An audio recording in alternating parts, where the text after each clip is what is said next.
Thank you so much, Mr. Speaker. It's an honor to speak on behalf of the millions of youths across the country.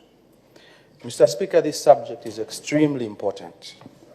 I recall, sir, that on the 23rd of January this year, 2020, I chaired a meeting here at Parliament where this issue was also discussed in the Budget Committee. I recall we established that the Youth Development Fund was actually suspended by the PF government 5 years ago. Now, Mr. Speaker, a suspension of 5 years is actually an abolishment of an important policy. The youths in this country, something has moved because of decisions like this. Something in the hearts and minds of the young people in this country has moved because we have come to the realization that this government is not with us, and in fact, it has never been with us.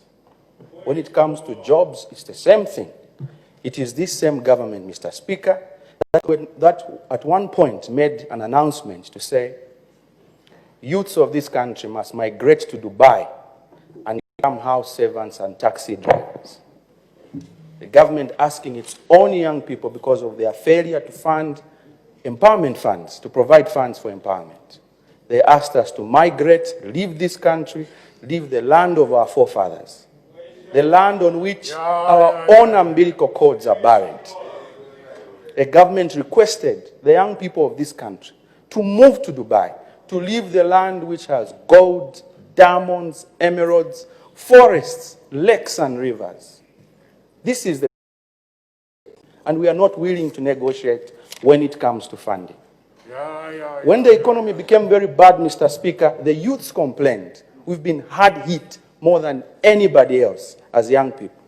We had a pronouncement this time from the outgoing tenants of State House. They said they will cut their salaries to mitigate the effects of a bad economy on young people. How can an individual salary seriously be distributed to 4.8 million youths?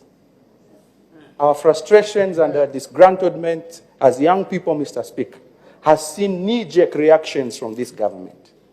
Just a few weeks ago, when the youths wanted to do a protest, a peaceful one for that matter, the minister responsible for this fund called for a meeting at Government Complex, advised 50 people to say there were opportunities in mining, opportunities in manufacturing. What opportunities, Mr. Speaker? When what we have seen is that from last year, our economy is effectively in a recession. What opportunities are there? There are no opportunities. Mr. Speaker, we need to succeed in this country first. If you do a simple analysis, Mr. Speaker, there's been an inverse relationship between the welfare of the young people in this country and the welfare of these ministers here. We have seen a creation of billionaires. Honorable member, you don't have that liberty to debate your colleagues in that fashion. Concentrate on the subject. It's an emotional subject for us, Mr. Speaker. I withdraw that. Mr. Speaker, in view of the things that I've mentioned so far and the time that is allocated to me, I just want to say to the government that we are aware that billionaires have been created in this country at the detriment of the young people. It is difficult to succeed in this country, whether you're a student, and there's no system whatsoever that has been established by the Patriotic Front to absorb young people in this economy. We are not participants. An example is any young youth in this country with a child, whether it's from the Patriotic Front, from MMD, or from anywhere, we all go to the same shops.